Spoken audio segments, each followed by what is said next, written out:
नमस्कार, मैं डॉक्टर ऋतु यादव, प्रसूति एवं स्त्री रोग विशेषज्ञ। आज हम बात करेंगे थायराइड इन प्रेगनेंसी के बारे में, यानी कि थायराइड की बीमारी क्या होती है, प्रेगनेंसी में इसका नॉर्मल लेवल क्या होना चाहिए, क्या चीज़ें हम ना खाएं जिसकी वजह से हमारा थायराइड नॉर्मल रहेगा, क्या चीज़ें हम खाएं जिसकी वजह से हमारा थायराइड लेवल जो है नॉर्मल रहेगा। सबसे पहले हम ये जान लें कि थायराइड क्या होता है। थायराइड एक ग्लैंड होती है जो हमारे गले में सिचुएटेड होती है। थायराइड ग्लैंड से हमारे थायराइड का हार्मोन बनता है जो कि होता है T3 और T4, और इसका जो रेगुलेशन होता है वो ऊपर हमारे जो दिमाग में यानी कि हमारे ब्रेन में एक ग्लैंड होती है पिट्यूटरी, और उसके ऊपर होता है ब्रेन का एक हिस्सा जिसको बोलते हैं हाइपोथैलेमस, उससे कंट्रोल होता है। तो पिट्यूटरी से हार्मोन निकलता है TSH जो कि काम करता है हमारे थायराइड ग्लैंड पर, और वहाँ से हमारे थायराइड के हार्मोन बनते हैं जिनको हम बोलते हैं T3 और T4 हार्मोन, यानी कि थायराइड के हार्मोन। अब नॉर्मल प्रेगनेंसी में क्या होता है, प्रेगनेंसी के दौरान एक हार्मोन बनता है जिसको बोलते हैं बीटा HCG। HCG के एक्चुअली 2 यूनिट होती है, अल्फा और बीटा। इनमें से जो एक यूनिट होती है वो थायराइड हार्मोन के जैसे काम करती है, TSH हार्मोन के जैसे काम करती है। तो यूजुअली जो गर्भवती महिलाएं हैं उनमें जो थायराइड है वो कम हो जाना चाहिए। जो हम थायराइड की नॉर्मल रेंज मानते हैं वो हम मानते हैं 0.5 से लेकर 5 तक। तो यूजुअली इन महिलाओं का अगर हम टेस्ट करते हैं तो इनमें जो TSH है वो यूजुअली कम होता है। इसीलिए अगर किसी महिला का TSH बढ़ जाता है और नॉर्मल रेंज में रहते हुए भी ऐसा हो सकता है कि थायराइड की दवाइयाँ हमें शुरू करनी पड़े। प्रेगनेंसी की जो लिमिट्स होती हैं वो हमारे नॉन प्रेग्नेंट स्टेट से बिल्कुल ही अलग होती हैं। जैसा कि मैंने आपको बताया, जो हमारी नॉन प्रेग्नेंट स्टेट है उसके अंदर TSH की वैल्यू, अगर हम अपना हार्मोन का टेस्ट कराते हैं थायराइड हार्मोन का, तो उसमें जो नॉर्मल रेंज है वो होनी चाहिए 0.5 से 5। लेकिन प्रेगनेंसी की गर्भावस्था कौन से महीने की चल रही है उसके दौरान ये थायराइड की वैल्यू बदल सकती है।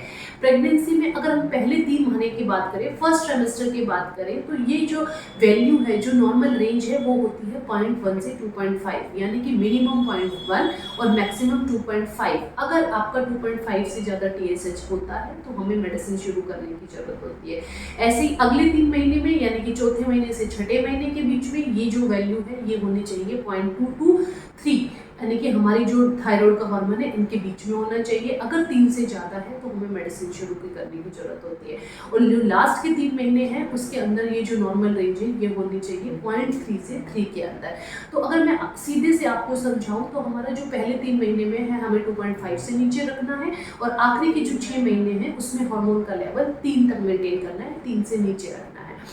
अब प्रेगनेंसी में किस तरह की थायराइड की बीमारी होती है। प्रेगनेंसी में हाइपोथायराइड भी हो सकता है, हाइपरथायराइड भी हो सकता है। आम भाषा में अगर हम बोले तो हाइपोथायराइड को हम कहते हैं मोटा करने वाला थायराइड, और हाइपरथायराइड को हम कहते हैं पतला करने वाला थायराइड। लेकिन जो मोस्ट कॉमन डिसऑर्डर है इन प्रेगनेंसी वो हाइपोथायराइड है, यानी कि मोटा करने वाला थायराइड। आधी से ज़्यादा गर्भवती महिलाओं को पता ही नहीं होता है कि हमें थायराइड की बीमारी है। क्यों? क्योंकि वो पहले स्वच्छ होती है, लेकिन प्रेगनेंसी के दौरान ही जब हम नॉर्मल ANC प्रोफाइल कराते हैं, नॉर्मल वो जांचें कराते हैं जो हमें प्रेगनेंसी में चाहिए होती है, तो हम TSH जरूर कराते हैं। उसी में कई महिलाओं को पता चलता है कि उनको थायराइड की बीमारी है। लेकिन जो प्रेगनेंसी में थायराइड की बीमारी आती है वो यूजुअली प्रेगनेंसी खत्म होने के बाद 6 हफ्ते के बाद रिजॉल्व हो जाती है। हम रिपीट टेस्ट भी कराते हैं। अगर वो 6 वीक के बाद आपका थायराइड नॉर्मल आता है तो हम मेडिसिन बंद भी कर देते हैं। लेकिन उन महिलाओं को जिनको कि पहले से थायराइड की बीमारी थी, उनकी प्रेगनेंसी में डोज टाइट्रेशन के लिए हमें हर 4 से 6 हफ्ते में थायराइड कराना होता है, उसको नॉर्मल रेंज में मेंटेन करना होता है। और उसके बाद प्रेगनेंसी जब टर्मिनेट हो जाती है, जब उनकी डिलीवरी हो जाती है, उसके बाद हम थायराइड को थायराइड की जो मेडिसिन है उसको थोड़ा सा रिड्यूस कर देते हैं, उसको 2/3 तक डोज को कम कर देते हैं, और 6 हफ्ते के बाद हम टेस्ट रिपोर्ट कराकर देखते हैं। अगर नॉर्मल है तो हम धीरे धीरे दवाइयाँ कम कर देते हैं, और अभी भी नॉर्मल है तो हमें आगे आने वाले समय में भी थायराइड की मेडिसिन को कंटिन्यू रखना पड़ता है। अब हम बात करेंगे क्या हम कुछ ऐसे उपाय हैं जिसको हम करें और हम थायराइड की बीमारी को दूर कर सकें। हाँ, हम इनको दूर भी कर सकते हैं, और हमें TSH की जो रिपोर्ट है उसको नॉर्मल भी रख सकते हैं, दवाइयों को भी कम से कम यूज कर सकते हैं।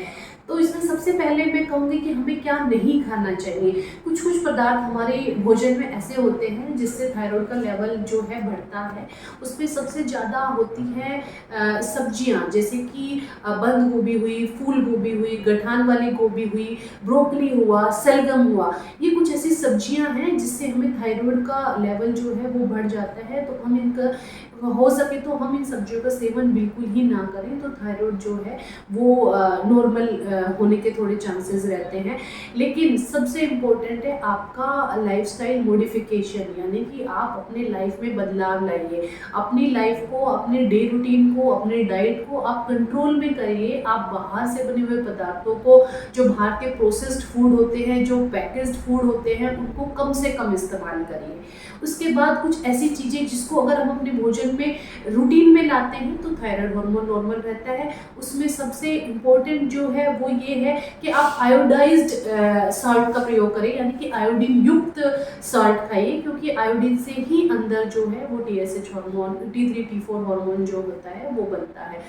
और उसके बाद मैं कहूँगी अगर आप नॉन वेज खाते हैं तो आप फिश का इस्तेमाल कर सकते हैं। आप एग खाते हैं तो एग के पीले भाग को जरूर खाइए, क्योंकि उससे भी जो है हमारे आयोडीन की पूर्ति होती है और हार्मोन बनने में मदद मिलती है। उसके बाद आप रूटीन में जो है कुछ कुछ फल ऐसे होते हैं जैसे कि सेब है, पाइनएप्पल है और कीवी है, इनसे भी हमारा जो थायराइड हार्मोन है वो नॉर्मल रहता है। उसके बाद मैं कहूँगी आप चाय या कॉफ़ी की जगह ग्रीन टी का इस्तेमाल करें, या घर पर हल्दी वाली चाय बनाकर पिए। जैसे कि आप थोड़ा सा पानी उबालकर उसमें चुटकी भर हल्दी मिलाकर, उसमें थोड़ा सा शहद मिलाकर वो ले सकती हैं। और अपनी जो दिनचर्या है उसमें पानी का सेवन ज़्यादा से ज़्यादा करें। सुबह उठते ही आप 1 गिलास पानी या नारियल पानी या कद्दू का जूस या लौकी का जूस भी अपनी डाइट में जो है वो शामिल कर सकती हैं। उसके बाद जो थायराइड हार्मोन बनता है वो कुछ कुछ उसमें जो है माइक्रो न्यूट्रिएंट्स रहते हैं, बहुत ही माइक्रो जो है एलिमेंट्स होते हैं, जैसे कि मैग्नीशियम और सेलेनियम, मैग्नीज, इन सब चीज़ों को भी हम कैसे लें। ये सारी चीज़ें जो है नट्स में पाई जाती हैं। तो एक दिन में हम 6 से 7 नट्स या आधी मुट्ठी नट्स, जिसमें कि अखरोट है, बादाम है और काजू है, उनका भी सेवन कर सकते हैं। तो मेरी गर्भवती महिला से ये अनुरोध रहेगा कि आप जो है अपना एक रूटीन बनाइए। आप पानी से ज़्यादा से ज़्यादा सेवन करिए, जो मैंने आपको डाइटरी चेंजेस बताए वो आप फॉलो करिए आप। लेकिन रेगुलर जो है एक एक्सरसाइज और अपनी जो है दिनचर्या को मेंटेन रखिए। रात का खाना जो है समय पर खा लीजिए। रात का खाना खाने के बाद जरूर आधे से 1 घंटे टहलें। इसके बाद मैं आपको ये बताना चाहूँगी कि हम क्या थायराइड की दवाई का सेवन करें या ना करें। देखिए, दवाई का सेवन करना सबसे ज़रूरी है, क्योंकि हमें इमीडिएट कंट्रोल चाहिए है तो हमें दवाई लेनी पड़ेगी। लेकिन कुछ कुछ समय के बाद जैसे ही हम अपने डाइटरी मॉडिफिकेशन करते हैं, हमारा थायराइड जैसे ही नॉर्मल आने लगता है, तो धीरे धीरे कर हम दवाई की डोज कम कर सकते हैं और दवाइयों को धीरे धीरे बंद भी कर सकते हैं। आशा करूँगी ये थोड़ी थोड़ी जानकारी, कुछ टिप्स आपके लिए बहुत ही लाभदायक साबित होंगी। ऐसी ही जानकारी पाने के लिए हमारे चैनल से जुड़े रहे। धन्यवाद।